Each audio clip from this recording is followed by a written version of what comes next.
کسی مسلمان کی دلجوئی کی نیت سے، سنت کی ادائیگی کی نیت سے دوسروں کو سلام کہلوانا کسی کے ذریعے سے، یہ ایک اچھا طریقہ ہے، اور جس اسلامی بھائی کو آپ سلام کہلاتے ہیں تو اس کی بھی دلجوئی ہوتی ہے۔ لیکن اس میں ایک بات کا خیال ضرور رکھنا چاہیے کہ اگر آپ کے ذریعے سے کوئی شخص سلام کہلوائے کسی دوسرے شخص کو، دوسرے اسلامی بھائی کو، تو بعض لوگوں کو دکھایا گیا ہے کہ وہ خود ہی وعلیکم السلام کہہ دیتے ہیں۔ اگر آپ نے کہا کہ بھئی اسلم بھائی کو میرا سلام کہنا، تو جس کو آپ سلام کہہ رہے ہیں کہ آپ اسلم بھائی کو میرا سلام کہنا، تو وہ صاحب بعض اوقات خود ہی اس کا جواب دے دیتے ہیں وعلیکم السلام۔ تو بھئی آپ کو سلام تھوڑی کیا جا رہا ہے، بلکہ اسلم بھائی کو سلام بھیجا جا رہا ہے۔ تو آپ کو چاہیے کہ جا کر آپ اسلم بھائی کو کہیں کہ فلاں اسلامی بھائی آپ کو سلام کہہ رہے تھے، اور اسلم بھائی کو یہ چاہیے کہ وہ علیکہ و علیہ السلام کہیں۔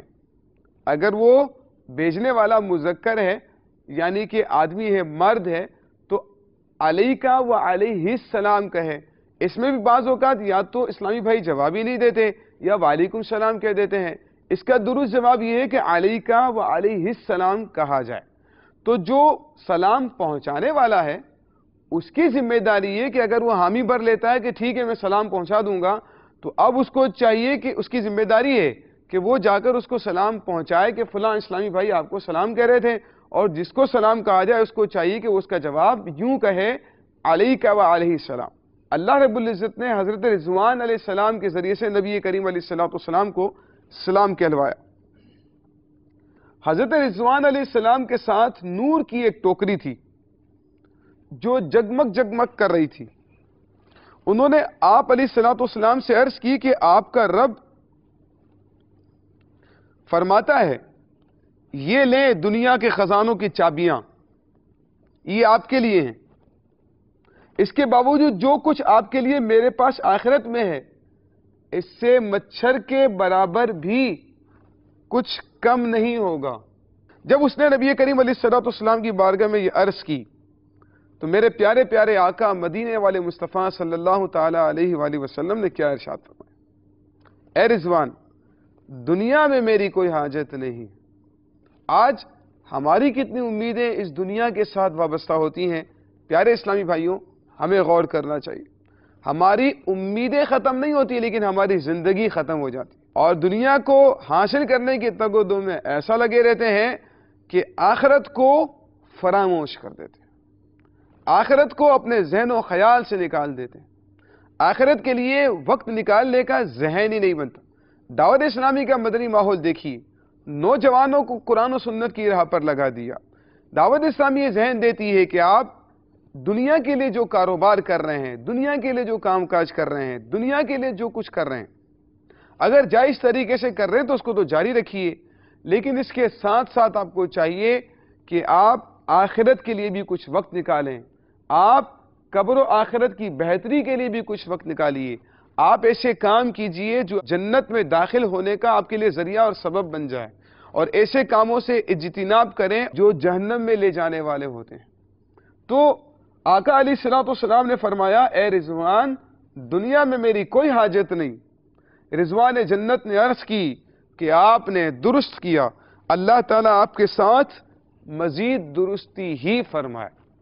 تو دیکھیے میرے پیارے پیارے آقا علیہ السلام کے سامنے تو دنیا کو پیش کیا گیا، اور نبی کریم علیہ السلام نے خود فرمایا کہ اگر میں چاہوں تو یہ جو پہاڑ ہیں مکے کے سونے کے بن کر میرے ساتھ چلنے لگے، لیکن میں نے دنیا پر آخرت کو ترجیح دی ہے، میں نے دنیا پر آخرت کو اختیار کیا ہے۔ تو نبی کریم علیہ السلام نے اختیاری فقر اختیار فرمایا، اور نبی کریم صلی اللہ تعالی علیہ وآلہ وسلم نے دنیا سے دل نہیں لگایا۔ اس میں ہماری بھی میرے پیارے محترم اسلامی بھائیوں ترغیب و تعلیم ہے۔ حضرت انس رضی اللہ تعالیٰ عنہ سے روایت ہے کہ رسول اللہ صلی اللہ تعالی علیہ وآلہ وسلم نے ارشاد فرمایا، یہ بڑی معلوماتی بات ہے، ذرا توجہ سے سنیے گا، کہ جنت سب سے پہلے کس کے لیے کھولی جائے گی؟ چنانچہ حضرت انس رضی اللہ تعالیٰ عنہ روایت کرتے ہیں کہ نبی کریم صلی اللہ تعالی علیہ وآلہ وسلم نے ارشاد فرمایا، سب سے پہلے جنت کے دروازے پر میں دستک دوں گا۔ اللہ تعالیٰ نے جنت تو بنائی نبی کریم علیہ السلام کے لیے، بلکہ جنت تو کیا ہے، اللہ تعالیٰ نے پوری کائنات ہی نبی کریم علیہ الصلوۃ والسلام کے لیے پیدا کی ہے۔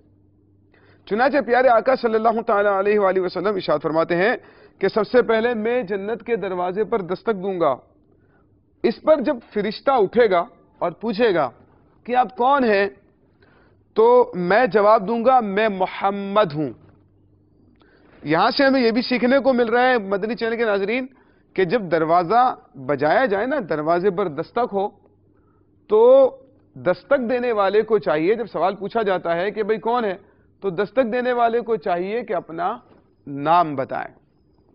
ہم کیا کرتے ہیں، ہم کہتے ہیں دروازہ کھولو، اندر سے آواز آتی ہے کون، کہتے ہیں میں۔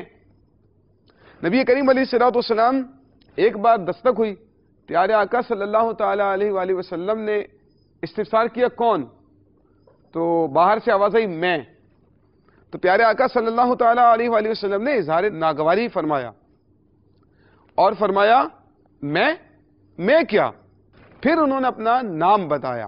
تو آداب میں سے میرے پیارے اسلامی بھائیو یہی ہے کہ جب آپ کسی کے گھر پر جاتے ہیں اور دروازے پر دستک دیتے ہیں، اندر سے پوچھے جانے پر میں نہیں کہنا چاہیے دروازہ کھولو میں ہوں، یہ نہیں کہیں، بلکہ اپنا نام بتانا چاہیے۔ یہاں پر بھی وہی سنت ہمیں نظر آ رہی ہے۔ دیکھیے کہ آقا علیہ الصلوۃ والسلام سے پوچھا گیا کہ آپ کون ہیں، تو آقا علیہ الصلوۃ والسلام فرماتے ہیں میں جواب دوں گا محمد ہوں، تو وہ عرض کرے گا میں ابھی آتا ہوں اور آپ کے لیے دروازہ کھولتا ہوں، میں آپ سے پہلے کسی کے لیے نہیں اٹھا اور آپ کے بعد کسی کے لیے نہیں اٹھوں گا۔ یہ فرشتہ ہے ہی اس کام کے لیے کہ جب سلطان دو جہاں صلی اللہ تعالی علیہ وآلہ وسلم جنت کے دروازے پر دستک دیں تو تم نے دروازہ کھولنا ہے۔ اس خدمت کے لیے اس فرشتے کو وہاں پر بٹھایا گیا ہے۔ اللہ تعالیٰ نے اپنے بندوں کو ان کے اچھے اچھے اعمال کا اپنے فضل و کرم سے بدلہ اور انعام دینے کے لیے آخرت میں جو شاندار مقام تیار کر کے رکھا ہے اس کا نام جنت ہے، اور اسی کو بہشت بھی کہتے ہیں۔ جنت میں ہر قسم کی راحت اور شادمانی اور فرحت کا سامان موجود ہے۔ سونے چاندی اور موتی و جواہرات کے لمبے چوڑے اونچے اونچے محل بنے ہوئے ہیں، اور جگہ جگہ ریشمی کپڑوں کے خوبصورت و نفیس خیمے لگے ہوئے ہیں۔ ہر طرف طرح طرح کے لذیذ اور دل پسند میووں کے گھنے شاداب درختوں کے باغات ہیں، اور ان باغوں میں شیریں پانی، نفیس دودھ، عمدہ شہد اور شراب طہور کی نہریں جاری ہیں۔ قسم قسم کے بہترین کھانے اور طرح طرح کے پھل فروٹ صاف ستھرے اور چمکدار برتنوں میں رکھے ہیں۔ اعلیٰ درجے کے ریشمی لباس اور ستاروں سے بڑھ کر چمکتے اور جگمگاتے ہوئے سونے چاندی اور موتی و جواہرات کے زیورات، اونچے اونچے جڑاؤ تخت، ان پر غالیچے اور چاندنیاں بچھی ہوئی ہیں اور مسندیں لگی ہوئی ہیں۔ عیش و نشاط کے لیے دنیا کی عورتیں اور جنت کی حوریں ہیں جو بے انتہا حسین اور خوبصورت ہیں۔ خدمت کے لیے خوبصورت غلام چاروں طرف دست بستہ ہر وقت حاضر ہیں۔ الغرض جنت میں ہر قسم کی بے شمار راحتیں اور نعمتیں تیار ہیں، اور جنت کی ہر نعمت اتنی بے نظیر اور اس قدر بے مثال ہے کہ نہ کبھی کسی آنکھ نے دیکھا، نہ کسی کان نے سنا، نہ کسی کے دل میں اس کا خیال گزرا ہے۔ اور جو جنتی لوگ ہوں گے وہ بلا روک ٹوک ان تمام نعمتوں اور لذتوں سے لطف اندوز ہوں گے۔ بھی آج آپ کسی کے باغ میں چلے جائیں یا جناب آپ مارکیٹ میں چلے جائیں تو بلا روک ٹوک تو آپ ان چیزوں کو استعمال نہیں کر سکتے نا۔ اور ایک بات ہے کہ چلیں آپ کو کوئی روکنے والا نہ بھی ہو، تب بھی آپ کے لیے جائز تو نہیں ہے کہ آپ اٹھا کر کھانا شروع کر دیں کہ مجھے روکنے والا کوئی ہے ہی نہیں۔ تو یہ تو جائز نہیں ہے نا میرے پیارے اسلامی بھائیوں۔ بعض لوگوں کی عادت ہوتی ہے، بچوں کی عادت ہوتی ہے کہ اگر آپ کسی پھل کی ریڑھی پر چلے گئے، سبزی کی دکان پر چلے گئے، تو بعض لوگ چھوٹی موٹی جو چیزیں ہوتی ہیں نا ان کو چھوٹا موٹا سمجھ کر اٹھا کر کھانا شروع کر دیتے ہیں۔ یا کسی کے باغ میں چلے گئے جناب، اب مالک موجود نہیں ہے، اب جناب اس کے میوے توڑ توڑ کر کھا رہے ہیں، کیلے توڑ کر کھا رہے ہیں، فروٹ توڑ کر کھا رہے ہیں۔ تو اگرچہ یہاں پر آپ کو کوئی روکنے والا نہیں ہے، لیکن میرے پیارے محترم اسلامی بھائیوں یقیناً اس کا کوئی مالک بھی ہے جو اس پر قطعاً راضی نہیں ہوگا کہ آپ بغیر اس کی اجازت کے اس طریقے سے اس کی ملکیت میں تصرف کریں، تو یاد رکھیے کہ دنیا میں اگر کسی کی اس طرح کی کوئی چیز آپ نے بغیر اجازت کے استعمال کر لی، کھا پی لی، ویسے تو سوال کرنا بھی غنی کے لیے درست نہیں ہے، اور بعض لوگ تو پوچھنے کی بھی زحمت گوارا نہیں کرتے، اٹھا کر کھانا شروع کر دیتے ہیں۔ تو یاد رکھیے اگر آپ نے بغیر کسی کی اجازت کے اس کی چیز کو استعمال کر لیا تو قیامت کے دن اس کا حساب دینا بڑا مشکل ہوگا، اور حقوق العباد کے تحت اگر پھنس گئے تو میرے پیارے اسلامی بھائیوں نجات بڑی مشکل ہو جائے گی۔ اس دن ہمیں ان چیزوں کی قیمت دینی پڑے گی، اور قیمت آپ کو پتہ ہے کہ آخرت میں پیسہ اور روپیہ اور مال تو چلے گا نہیں، وہاں پر اگر کسی کا حق تلف کیا ہوگا، کسی کا حق غصب کیا ہوگا تو اس کے بدلے میں ہمیں نیکیاں دینی پڑیں گی، اور اگر نیکیاں ختم ہو گئی تو پھر اس کے گناہوں کا بوجھ آپ کے ذمہ پر لاد دیا جائے۔ تو اگر کسی نے اس طرح کا کیا ہے اپنی زندگی کے اندر، فوراً توبہ کریں، اور توبہ کرنے کے ساتھ ساتھ جس کا حق تلف کیا ہے جا کر اس کے حق کی ادائیگی کر دیجئے، اس کی قیمت ادا کر دیجئے، اور اس سے معافی بھی مانگ لیجئے، اللہ تعالیٰ بھی راضی ہوگا، اور آخرت میں انشاءاللہ حساب کتاب سے بھی اس سے محفوظ ہو جائیں گے۔ اللہ تعالیٰ ہمیں ان باتوں پر عمل کرنے کی توفیق عطا فرمائے۔ تو جو جنتی لوگ ہوں گے نا، ان کو کوئی روکنے ٹوکنے والا نہیں ہوگا۔ آپ جہاں سے جا رہے جناب، کوئی پھل آپ کا کھانے کا دل کرے گا آپ توڑ کر کھا لیں گے، کوئی چیز آپ کو کھانے کا دل کرے گا آپ اٹھا کر کھانا شروع کر دیں گے، آپ کو خریدنا نہیں پڑے گا وہاں پر کہ آپ جناب جائیں گے تو آپ کو پیسہ دینا پڑے گا، آپ کو کوئی چیز دینی پڑے گی اس کے بدلے میں، ایسا نہیں ہوگا۔ وہاں بلا روک ٹوک جہاں چاہیں جو چاہیں کھائیں پیئیں، وہاں پر آپ کو اجازت ہوگی۔ لیکن یہ وہی لوگ ہوں گے جو اللہ تعالیٰ کی فرمانبرداری میں اپنی زندگی کو گزارا کرتے تھے، انہی کو جنت میں داخلہ نصیب ہوگا۔ لیکن دنیا میں جو دوسروں کا مال غصب کرتے تھے، ظلم کرتے تھے، گناہ کرتے تھے، جنت میں داخلہ ان کے لیے آسان نہیں ہوگا۔ اور ان تمام نعمتوں سے بڑھ کر جنت میں سب سے بڑی نعمت یہ ملے گی کہ جنت میں جنتیوں کو اللہ تعالیٰ کا دیدار نصیب ہوگا، اور جنت میں نہ نیند آئے گی، نہ کوئی بیماری ہوگی، نہ بڑھاپا آئے گا، نہ موت ہوگی۔ انسان ان چیزوں سے دور بھاگتا ہے نا، وہ بیماری بھی ہے، نیند بھی ہے، سستی بھی ہے، جوڑوں میں درد، کمر میں درد، سر میں درد، کبھی نزلہ، بخار، کھانسی۔ تو یہ چیزیں ہمارے ساتھ دنیا میں رہتی ہیں، لیکن جنت میں نہیں ہوں گی۔ جنت میں تو آرام ہی آرام ہوگا، چین ہی چین ہوگا۔ تو ہاں یہ بات ضرور ہے کہ جنت میں داخلہ اتنا آسان نہیں ہے، اس کے لیے ہمیں اللہ تعالیٰ کی عبادت کرنی پڑتی ہے، ہمیں اللہ رب العزت کے عائد کردہ فرائض اور واجبات کی ادائیگی میں مشقت اٹھانی پڑتی ہے، تب جا کر جنتیوں کو یہ آرام اور چین جنت کے اندر نصیب ہوگا۔ اور جنتی جو ہیں وہ ہمیشہ ہمیشہ جنت میں رہیں گے۔ جی پیارے محترم اسلامی بھائیوں، ایسا نہیں ہوگا کہ 1 2 سال 5 سال کا ایگریمنٹ ہوگا پھر آپ کو جناب جنت سے نکال دیا جائے، پھر دنیا میں بھیج دیا جائے، یا اور کوئی سلسلہ ہو اور کوئی آزمائش ہو، نہیں، بلکہ جنتی ہمیشہ ہمیشہ جنت میں رہیں گے اور ہمیشہ تندرست اور جوان ہی رہیں گے۔ اہل جنت خوب کھائیں گے پیئیں گے۔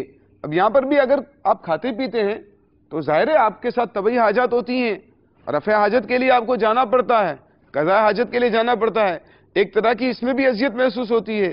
لیکن جنت میں آپ جب کھائیں گے پیئیں گے نا، تو جنت میں جتنی بھی نعمت آپ استعمال کرنا چاہیں آپ خوب کھائیں گے پیئیں گے، مگر جنتیوں کو پیشاب یا پاخانے کی حاجت نہیں ہوگی، نہ وہ تھوکیں گے، نہ ناک بہے گی، بس ایک خوشبودار فرحت بخش ڈکار آئے گی اور مشک سے زیادہ خوشبودار پسینہ نکلے گا، کھانا پینا سب ہضم ہے۔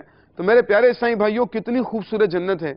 اللہ تعالیٰ نے جنت اپنے متقی بندوں کے لیے، مسلمانوں کے لیے، صالح اور نیک لوگوں کے لیے پیدا فرمائی۔ فرمایا اعدت للمتقین، جنت اللہ تعالیٰ نے متقیوں کے لیے بنائی ہے، اور جنتی ہر قسم کی فکروں سے آزاد اور رنج و غم کی زحمتوں سے محفوظ رہیں گے، ہمیشہ ہر دم ہر قدم شادمانی اور مسرت کی فضاؤں میں شاد و آباد رہیں گے، قسم قسم کی نعمتوں اور طرح طرح کی لذتوں سے لطف اندوز ہوتے رہیں گے۔ صلو علی الحبیب صلی اللہ تعالی علی محمد صلی اللہ علیہ وسلم۔ مدنی چینل کے ناظرین، آپ کو معلوم ہے کہ جنت کہاں ہے؟ جس جنت کا آپ تذکرہ سن رہے ہیں، کیا آپ کو معلوم ہے کہ جنت کہاں ہے؟ سماعت کیجئے۔ چنانچہ زیادہ صحیح قول یہ ہے کہ جنت 7ویں آسمان کے اوپر ہے، کیونکہ قرآن مجید میں عند سدرۃ المنتہا عندہا جنت المأوی فرمایا، یعنی سدرۃ المنتہا کے پاس ہی جنت المأوی ہے۔ اور ایک حدیث میں یہ آیا ہے کہ جنت کی چھت جو ہے وہ عرش پر ہے۔ اور مدنی چینل کے ناظرین، یہ بھی شاید آپ نے سنا ہو کہ جنتیں کتنی ہیں، سماعت کر لیجئے اگر نہیں سنا تو۔ جنتوں کی تعداد 8 ہے۔ ہو سکتا ہے آپ نے تعداد تو سنی ہوگی، لیکن نام ہو سکتا ہے آپ کو معلوم نہیں ہوں گے۔ آئیے ہم آپ کو آج کے سلسلے میں جنتوں کے نام بھی بتاتے ہیں کہ جنتیں 8 ہیں، اور ان جنتوں کے نام کیا ہے یہ سماعت کیجئے۔ چنانچہ پہلی جنت کا نام دار الجلال، دوسری کا نام دار القرار، تیسری کا نام دار السلام، چوتھی کا نام جنت العدن، پانچویں کا نام جنت المأوی، چھٹی کا نام جنت الخلد، ساتویں کا نام جنت الفردوس، اور 8ویں جنت کا نام جنت النعیم۔ ان میں سے کئی کے نام قرآن کریم میں بھی مذکور ہوئے ہیں۔ اور جنت کی منزلیں کتنی ہیں؟ حدیث پاک میں ہے جنت کے 100 درجے ہیں، اور ہر 2 درجوں کے درمیان 100 برس کی راہ ہے۔ پیارے محترم اسلامی بھائیوں، یہ تھا ہمارا آج کا سلسلہ، جس میں ہم نے آپ کے سامنے جنت کے بارے میں اور جنت کے فرشتوں کے بارے میں کچھ تذکرہ کیا ہے۔ پیارے اسلامی بھائیوں، آپ جانتے ہیں کہ ہم اپنے سلسلے میں آپ سے اسی سلسلے میں سے ایک سوال بھی پوچھا کرتے ہیں، اور آپ ہمیں اس کا درست جواب ارسال کیا کرتے ہیں اسکرین پر موجود نمبر اور ای میل ایڈریس پر۔ تو غور سے آج کا سوال سماعت کرنا ہے، اور اس کا جواب ہاتھوں ہاتھ ہمیں اسکرین پر موجود نمبر اور ای میل ایڈریس پر ارسال کرنا ہے۔ تو آج کا سوال سماعت کیجئے۔ چنانچہ آج کا سوال یہ ہے کہ داروغہ جنت کا نام کیا ہے؟ یعنی جنت کے جو نگران فرشتے ہیں، ہم نے آپ کو شروع میں بتایا تھا کہ جنت کے جو نگران فرشتے ہیں ان کا نام آپ نے ہمیں بتانا ہے۔ تو موبائل اٹھائیے اور فوراً اسکرین پر موجود نمبر پر ہمیں یہ جواب ارسال کیجئے۔ یہ تھا ہمارا آج کا سلسلہ۔ انشاءاللہ اگلے سلسلے میں دوبارہ مزید موضوع کے ساتھ آپ کی بارگاہ میں حاضری دیں گے۔ تب تک کے لیے ہمیں اجازت دیجیے۔ السلام علیکم ورحمۃ اللہ وبرکاتہ۔ لاکھوں قدسی ہے کار خدمت پر، لاکھوں گردے مزار